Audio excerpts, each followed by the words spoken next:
Así, como ven, se inauguró la Feria de Abril 2024, otro día histórico para Sevilla que ha acogido la llegada de la otra semana grande de la capital andaluza. Las sevillanas, los trajes, los caballos, la ciudad que luce engalanada para celebrar como se merece esta Feria de Abril.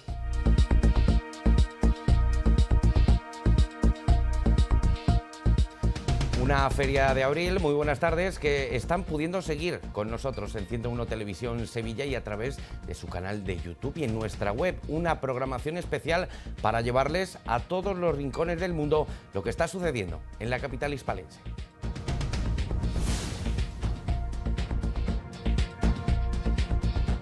Pero también tenemos que hablar, en este caso, por ejemplo, del conflicto bélico y la situación en suelo israelí, después del ataque que han condenado a todos los niveles por parte de Irán sobre suelo, como decimos, israelí.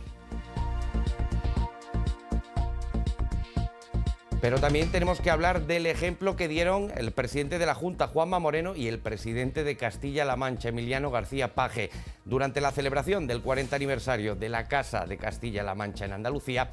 Ambos reivindicaron el principio de igualdad entre españoles y la necesidad de un entendimiento entre autonomías y con el gobierno de la nación. Los deportes, nuestro compañero Fran Campos ampliará la información, pero tenemos que destacar la gran jornada para nuestros equipos en Primera División, porque el Granada de Sandoval volvió a reencontrarse con la victoria y se agarra al sueño de la permanencia. También triunfos de Sevilla y Betis, además en Primera Federación salieron victoriosos el Málaga, cayó el Córdoba y el Unicaja, que sigue líder de la Liga Endesa.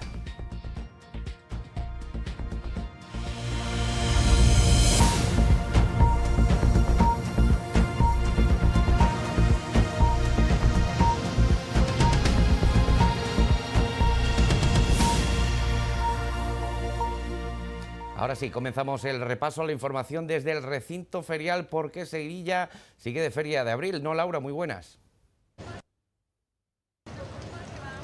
La Feria de Abril de Sevilla ha arrancado como manda la tradición este pasado sábado a las 12 en punto de la noche, con el encendido de su portada y del alumbrado de su recinto ferial. Más de 220.000 bombillas en las 15 calles del Real abren una semana entera de fiesta. Asimismo, este domingo, 14 de abril, se celebraba la Real Exhibición de los Enganches en su 38ª edición, una exhibición solidaria que ha llenado al Real Maestranza de Caballería de 96 coches participantes. La madrina de honor de este año, Sandra Ibarra, ha estado acompañado por pacientes y supervivientes de cáncer, un alumbrado y una exhibición que da comienzo a la Feria de Abril de Sevilla 2024.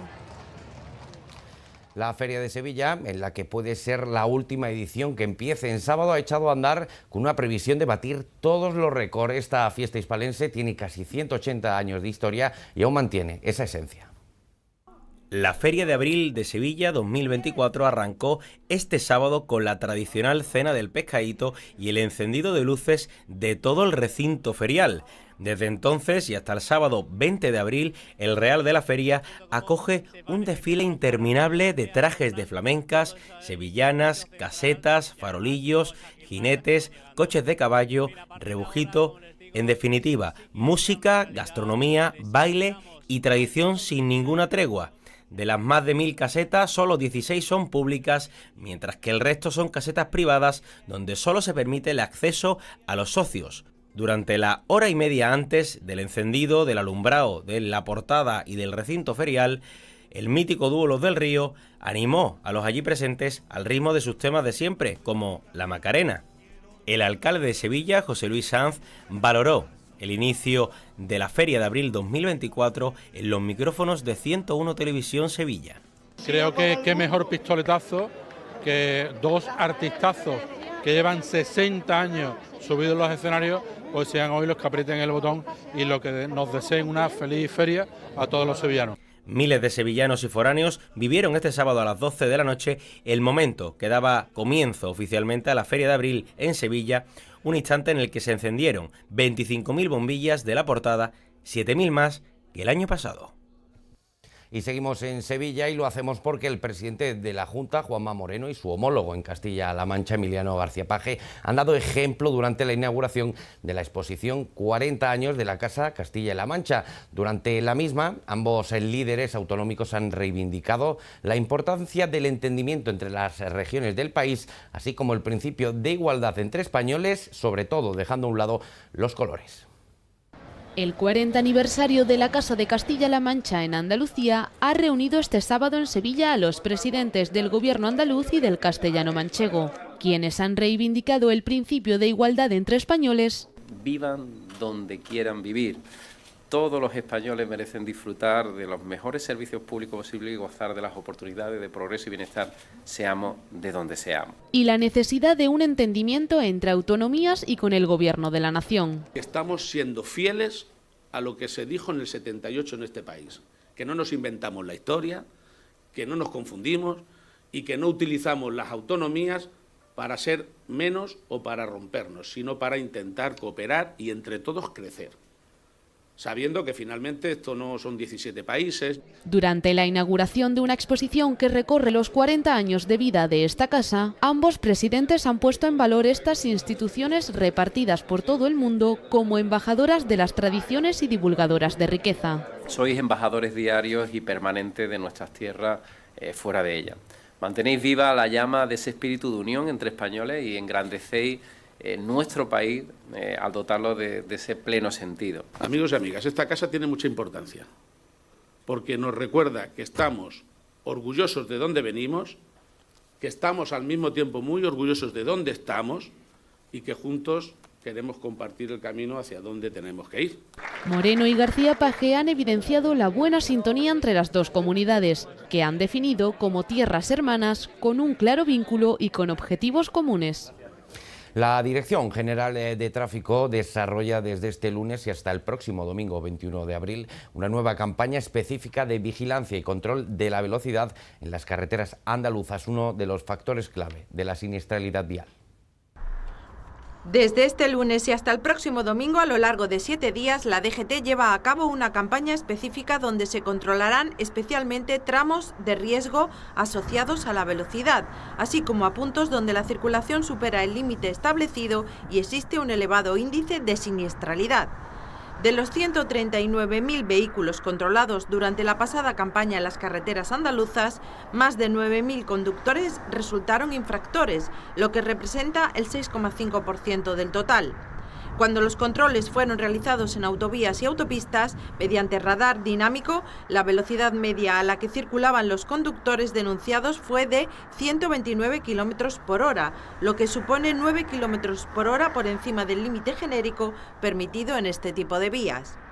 Atendiendo a su carácter preventivo, se anunciará a los conductores la existencia de controles, bien a través de los paneles de mensaje variable o de señalización vertical circunstancial, cuando la vía no disponga de dichos paneles.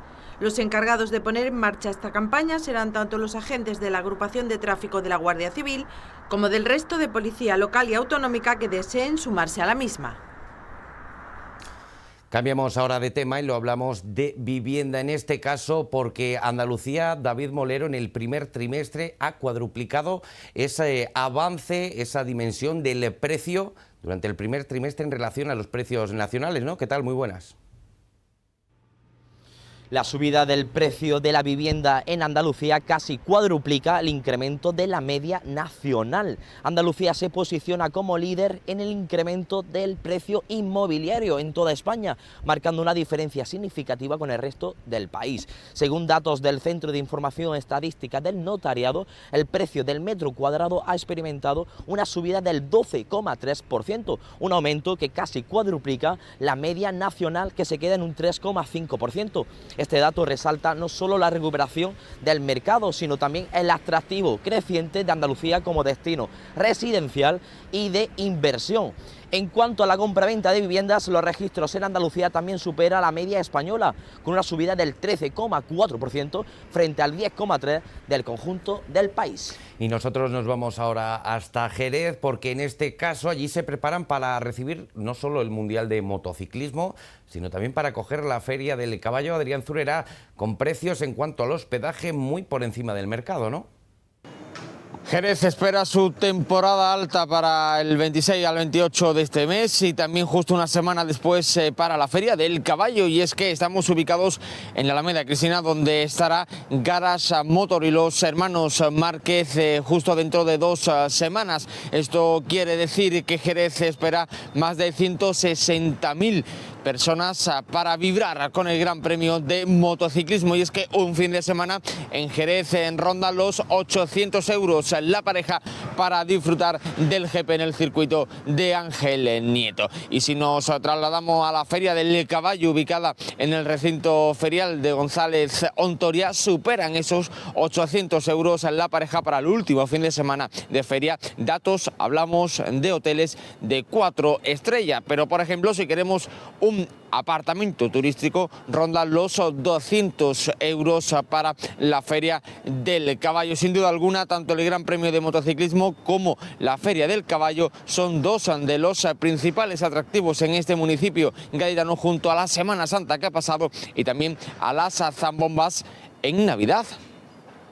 El alcalde de Córdoba estuvo el pasado sábado en Roma, donde fue recibido por el Papa en un acto movido por la Asociación de Ciudades Patrimonio de la Humanidad. El pasado sábado en el Vaticano, el alcalde de Córdoba fue recibido por el Papa Francisco. El sumo pontífice recibió a los alcaldes de las ciudades que son patrimonio de la humanidad, como es el caso de Córdoba y otras 14 ciudades españolas más.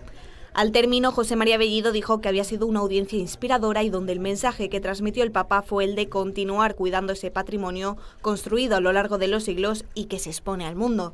Córdoba cuenta con 4 patrimonios de la humanidad, como son Medina Zahara, Los Patios, fiesta que se celebra ahora en mayo, la Mezquita Catedral y la Judería. Es la única ciudad española con 4 patrimonios de la humanidad declarados por la UNESCO. El alcalde le hizo además entrega de una lámina, una estampa del puente romano con la mezquita de fondo y que es obra de Diego Gadir.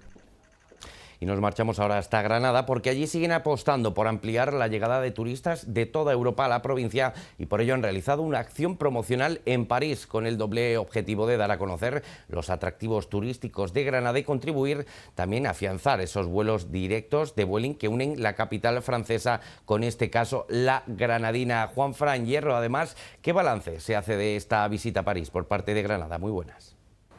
Granada sigue ampliando su panorama turístico por toda Europa y ahora la ciudad elegida ha sido Francia, y es que el turista parisino ha sido uno de los que mayor importancia está teniendo durante el inicio de este 2024 y también el final del pasado año 2023 junto con el turismo holandés, por lo que la Diputación de Granada durante esta pasada semana ha estado llevando a cabo numerosas acciones tanto con turoperadores como también con agencias para mejorar esas conexiones aéreas que tiene previsto realizar con la ciudad de París, con el objetivo de seguir mostrando la importancia de las bondades que tiene la ciudad de Granada y toda su provincia, desde la Alhambra hasta sus calles principales y también pasando por el interior y la costa tropical.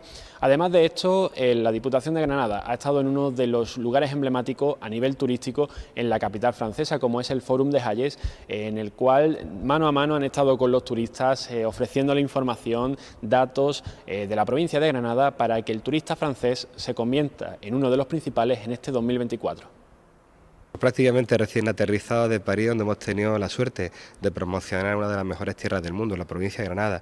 Hemos tenido encuentros con turoperadores, con periodistas, hemos estado en la sede del Instituto Cervantes en la capital francesa, y la verdad que las sensaciones son muy buenas de acogida, de preguntas, de inquietudes, y yo siempre he tenido una cosa muy clara, que lo importante no es solo tener o buscar nuevos vuelos, sino consolidar las líneas existentes, por lo que hemos tenido un despliegue importante de la Diputación, tanto en Londres como en París, que es donde tenemos ahora mismo las líneas internacionales mientras llega la de Ámsterdam, y estamos muy contentos de ver que, viendo la venta que tiene la provincia y viendo cómo una vez que explica o que traslada a la opinión pública la fortaleza de Granada, cómo la gente lo ve y lo tienen en cuenta, y esperamos que sirva estos encuentros para ganar más turistas en la provincia de Granada.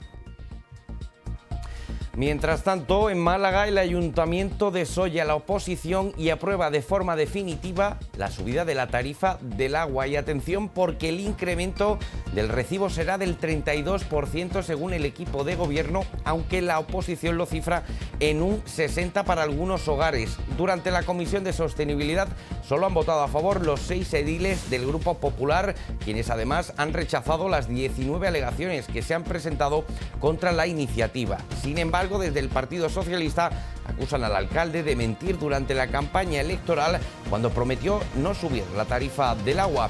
Sostienen además que este incremento no es necesario, incidiendo en que no se cuenta con el consenso de la ciudadanía. Según el ayuntamiento, la subida será progresiva durante 5 años. De esta manera, cada hogar pagará en Málaga de media 9,58 euros más cada 2 meses, al ser bimensual esa factura.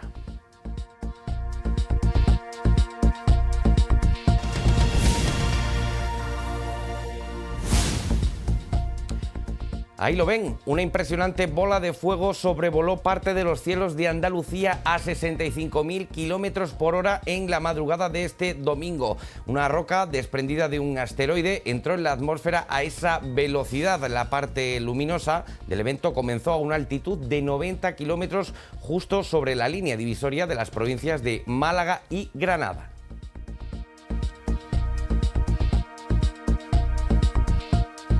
Y abrimos el bloque de sucesos con un detenido, en este caso en Málaga, por grabar imágenes íntimas de su hijastra con cámara oculta en un peluche, una bombilla y un enchufe durante 2 años.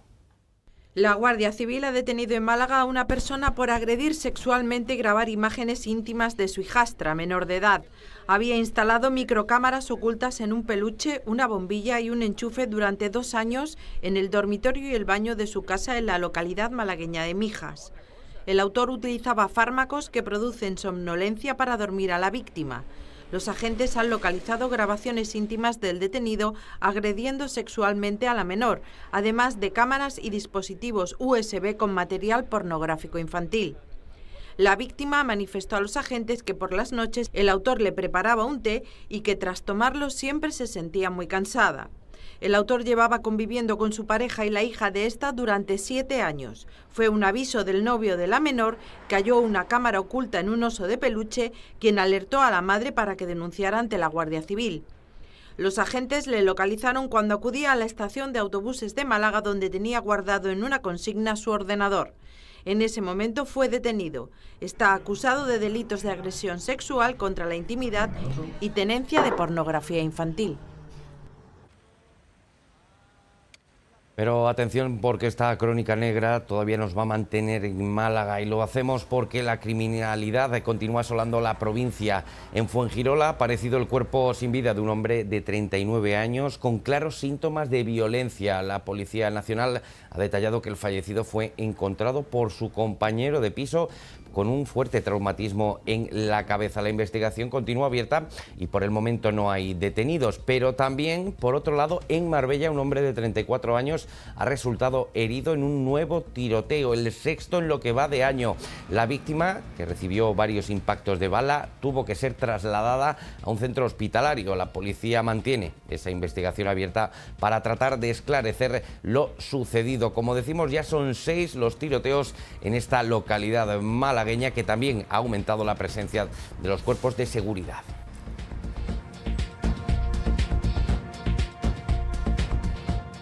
Y tristemente, en esta crónica negra que vamos a poner punto y final, en Málaga han hallado a Alejandro Vieira el cuerpo sin vida de un hombre de 72 años que llevaba desaparecido desde el lunes, ¿no? Muy buenas. Localizado el cuerpo sin vida del hombre de 71 años desaparecido en Málaga capital la semana pasada. Un familiar fue el que interpuso una denuncia por su desaparición, ya que aseguraba que nunca antes había faltado en casa y que padecía además una discapacidad intelectual. Después de unos días de búsqueda, las autoridades han comunicado que este hombre ha sido encontrado fallecido en el arcén de la MA20 a la altura del falso túnel de Carlos Sayas, sin que se conozcan por ahora las causas de su muerte. La andanada de misiles y drones explosivos lanzados por Irán contra suelo israelí ha cambiado la dimensión del conflicto en la franja de Gaza. Un ataque sin precedentes al que Netanyahu quiere dar respuesta lo antes posible. El régimen de Irán llevaba semanas prometiendo un castigo contra Israel en respuesta al ataque del 1 de abril contra el consulado Irán en Damasco y finalmente ha cumplido sus amenazas a última hora del sábado con una acción masiva con drones y misiles sin precedentes y eleva al máximo la tensión entre estos dos históricos enemigos. La Unión Europea ha advertido tanto a Irán como a Israel de que una mayor escalada de la tensión en Oriente Medio no puede ser del interés de nadie e instó a las partes a que actúen con la máxima moderación tras los ataques lanzados por Teherán contra territorio israelí. Los 27 condenaron en los términos más enérgicos los ataques de Irán con drones y misiles y calificaron esta ofensiva como una escalada sin precedentes y una amenaza para la seguridad regional, según dijo el alto representante de la Unión Europea para Asuntos Exteriores, Josep Borrell, en una declaración firmada en nombre del conjunto de los países del club comunitario. Ese ataque contra territorio israelí ha sido condenado a todos los niveles. Sirva como ejemplo las palabras del rey Felipe VI, que habla de incertidumbre e inquietud tras el ataque. El ataque de este fin de semana que Irán realizó a Israel y con la consiguiente inquietud y la condena, refleja bien el estado de incertidumbre que cada día nos asalta. Y convocados por Meloni, los miembros del G7 también han rechazado y condenado el ataque de Irán, mostrando su pleno apoyo a Netanyahu. Los líderes del G7, con la presidencia italiana a la cabeza, han condenado este domingo por unanimidad el ataque sin precedentes lanzado esta pasada noche por Irán contra territorio israelí. La República Islámica disparó más de 300 proyectiles, contando aviones no tripulados, misiles de crucero y balísticos, la mayor parte de ellos interceptados por Israel, en represalia a un bombardeo atribuido a Israel contra su consulado en Damasco. El presidente del Consejo Europeo, Charles Michel, participante en la videoconferencia de los líderes del G7, ha manifestado en redes sociales la condena unánime a este ataque sin precedentes antes de pedir a todas las partes que hagan un ejercicio de contención. Continuaremos con todos nuestros esfuerzos para trabajar hacia la desescalada, poner fin a la crisis en Gaza lo antes posible, en particular mediante un alto el fuego inmediato que marcará la diferencia, ha manifestado tras el encuentro por videoconferencia de esta tarde, que ha durado aproximadamente una hora y que ha contado con la participación de los jefes de Estado y de Gobierno de Italia, Estados Unidos, Alemania, Francia, Reino Unido, Japón y Canadá. Siguiendo la misma línea, el Consejo de Seguridad de las Naciones Unidas comenzará a las 11 de la noche hora en España su reunión extraordinaria para discutir este asunto. También en otro orden de cosas, varias personas han sido detenidas por la presunta relación con la muerte de un matrimonio de 52 años y la hija de ambos en una urbanización de la localidad de Chiloeches, en Guadalajara. El caso está bajo secreto de sumario por el Juzgado de Instrucción número 4 de Guadalajara. Varias personas han sido detenidas en relación a la aparición de 3 cadáveres, un matrimonio y una hija de ambos, en la madrugada de este sábado en una vivienda en la urbanización Medina Azahara, en la localidad de Chiloeches, en Guadalajara. Las detenciones llegan tras el descubrimiento en la madrugada de este sábado de las 3 personas fallecidas, un hombre y una mujer, ambos de 52 años, y la hija de ambos de 22 años, por parte de los bomberos del Parque de Azuqueca de Henares, tras un incendio en la vivienda en la calle Fuente Valdoma de la urbanización. Tras este descubrimiento se pudo precisar que las víctimas no habían fallecido a causa del incendio, sino que presentaban signos de violencia. El Juzgado de Instrucción número 4 de Guadalajara decretaba en la tarde del sábado el secreto de sumario, tras lo cual no han trascendido más datos hasta las presentes detenciones. El Ayuntamiento de Chiloeches ha decretado 2 días de luto. En la mañana de este domingo se celebraba un minuto de silencio en la Plaza Mayor de la localidad, con la presencia de numerosos vecinos, junto a miembros de la Corporación Municipal y autoridades provinciales y autonómicas.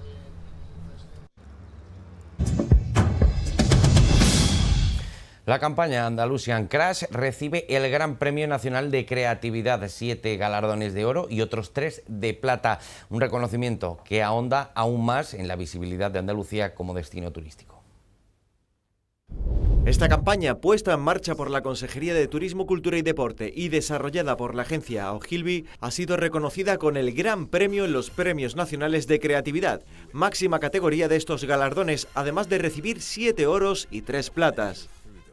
El jurado ha otorgado a la acción de comunicación del destino el oro en las categorías de disrupción, dirección y realización, dirección de arte, dirección de fotografía, montaje, redacción y viajes y turismo. Además de plata en dirección de producción, efectos especiales, sonido y música, según ha destacado la Junta en un comunicado.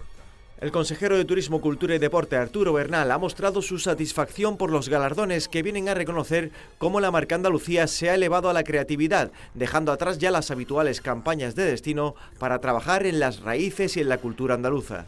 La campaña se apoya en la cultura y el patrimonio como elementos fundamentales y marcadamente diferenciales respecto a la competencia, partiendo de una marca como Andalucía que ya está plenamente asentada, reconocida y valorada tanto en el turista nacional como en el internacional.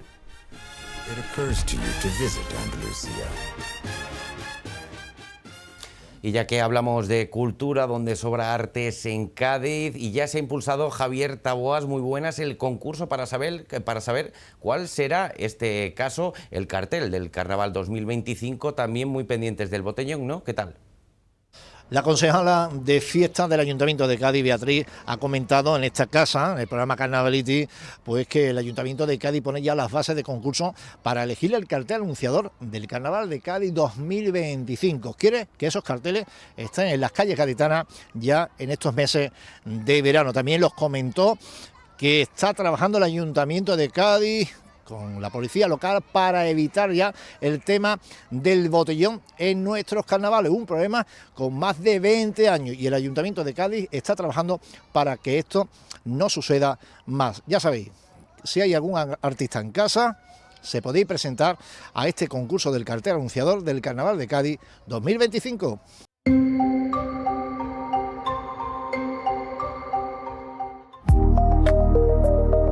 La previsión del tiempo en Andalucía para este martes 16 de abril se presenta con cielos poco nubosos o despejados, temperaturas mínimas en ascenso, máximas con ligeros cambios, vientos flojos variables tendiendo a poniente por la tarde con intervalos moderados en el litoral mediterráneo oriental.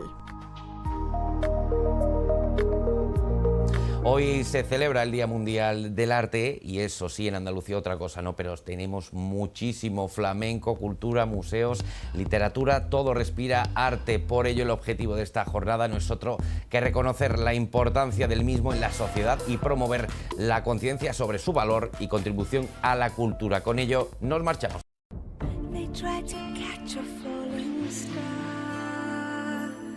Thinking that she had gone.